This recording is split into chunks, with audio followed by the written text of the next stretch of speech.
A Divina Comédia, canto 14. Surgem na mente de Dante outras dúvidas que ele não sabe a quem dirigir. Imagine então uma figuração. Quando se bate num vaso redondo cheio de água, o movimento do líquido em seu interior é diferente conforme a batida é dada na borda do vaso ou no centro do conteúdo. No centro das duas coroas está Beatriz, que, como sempre, se adianta e expõe a dúvida de Dante aos espíritos que estão na beira da segunda coroa, de onde Salomão responde a Dante. Após a recuperação de seus corpos no juízo universal, a luminosidade que envolve os espíritos continuará até a crescida. Isso não impedirá que seus olhos, então mais possantes, possam suportá-la. E lhes dará a felicidade também de poder reconhecer aqueles que lhes são caros. Dante vê agora Beatriz mais bela e ridente e vê-se transportado com ela para o quinto céu, o de Marte. Ergue-se aí uma cruz luminosa em cujo centro fulgura a imagem de Cristo, na qual se movem de braço a braço e de cima a baixo inúmeras luzes, e um canto mavioso exalta Cristo, que ressurge e vence. Essas luzes são as dos espíritos dos combatentes e dos mártires da fé. No fim do canto, Dante confessa ter se enamorado tanto do canto surgido da cruz que este o fez esquecer-se de reservar a primazia para os olhos de Beatriz, que ainda não encontrara após a subida ao céu de Marte. Mas quem lembrar que a beleza de Beatriz aumenta a cada nova elevação de círculo e que em Marte ele não a encontrar ainda, pode excusá-lo dessa sua autoacusação, porque, Dante o assegura, logo terá esse prazer inigualável que, ao elevar-se, torna-se mais sincero. Do centro à borda ou da borda ao centro, move-se a água em redonda bacia, conforme é percutida fora ou dentro. Na mente concebia essa fantasia, logo que completou o discurso seu de São Tomás, a alma douta e pia, pela similitude que nasceu do seu discurso ao de Beatriz, que de imediato assim lhe sucedeu. Ora, este aqui precisa e não o diz, nem com sua voz, nem ainda em sua mente, de outra verdade chegar à raiz. Dizei-lhe então se esse clarão fulgente que vos adorna estará sobre vós, tal como agora está eternamente, e se, restando ao ganhardes após, com o corpo à vista não será molesto, como seria no mundo para nós. Qual por contentamento manifesto, vemos dançantes numa roda, enquanto a voz elevam, alegrar o gesto, agora ao de Beatriz pelo santo, toda a coroa nova, alegria externa, no rodear e no admirável canto. A quem da morte a condição consterna, para poder lá viver, visão não teve do refrigério dessa chuva eterna. Aquele 1, 2 e 3 que reinar deve, sempre vivendo em 3 e 2 e 1, não circunscrito e tudo circunscreve. 3 vezes exalta cada um dos espíritos com tal melodia, que o préstimo honraria mais em comum. Ouvi então na luz mais luzidia do arco menor numa voz tão celeste, qual foi talvez a do anjo a Maria. Responder quanto dure a bênção deste nosso céu, também tanto o nosso amor à nossa volta irradiará essa veste. O seu clarão tem origem no ardor e o ardor na visão, e esta é tanta quanto a graça que acresce o seu valor.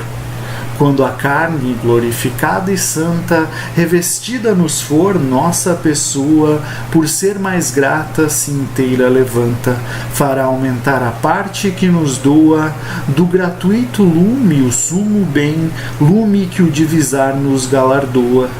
Donde a visão irá crescer também, crescer o ardor que da visão se acende, crescer o raio que deste provém.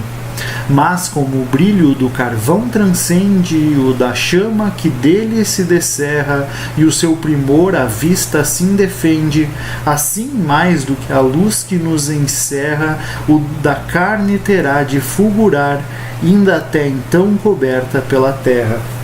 Nem poderá tanta luz nos cansar, porque os órgãos do corpo bons serão para tudo que puder nos deleitar. De um e outro coro foi tão pronta e tão vibrante a voz a responder amém, que de seu corpo enunciava a paixão. Talvez não só por si, mas pelo bem votado aos pais e a outra gente cara, antes de serem pura luz também. E eis em torno claridade rara, surgir unida sobre a que já era, ao modo de horizonte que se aclara.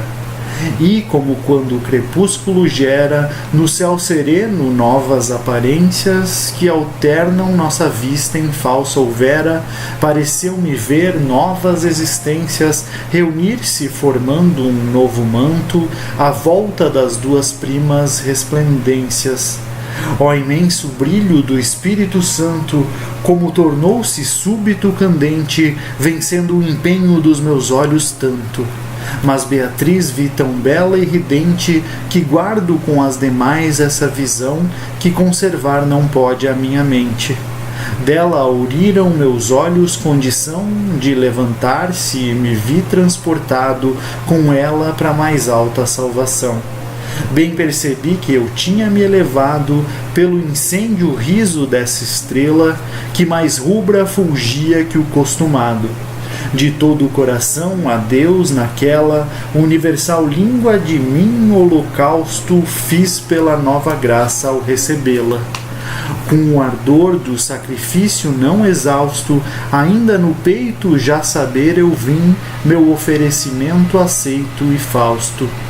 Pois como tão rubro ardor vieram a mim, dentro a dois raios novos esplendores, que Hélios clamei que o adornas assim, como de ínfimos mista e de maiores luzes alveja entre os polos do mundo a galáxia que pasma grãos doutores, bem assim esses raios no céu fundo de Marte erguiam o venerável signo que riscam os quadrantes num rotundo.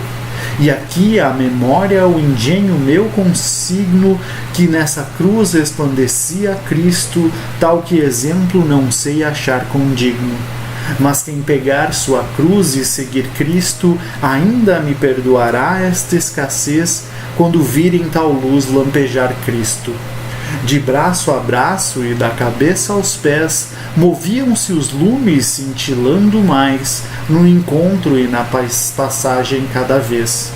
Assim vemos aqui vários e iguais, prontos e tardos que um sopro indispõe, grãos de matéria infinitesimais, mover-se pela réstia que transpõe, acaso a sombra que na sua morada a gente com engenho e arte dispõe.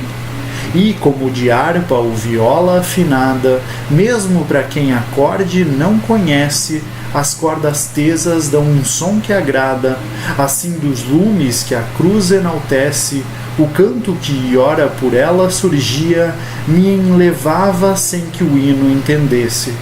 De exaltação percebi que seria, porque ressurge e vence a quando em quando, como a quem não entende repetia.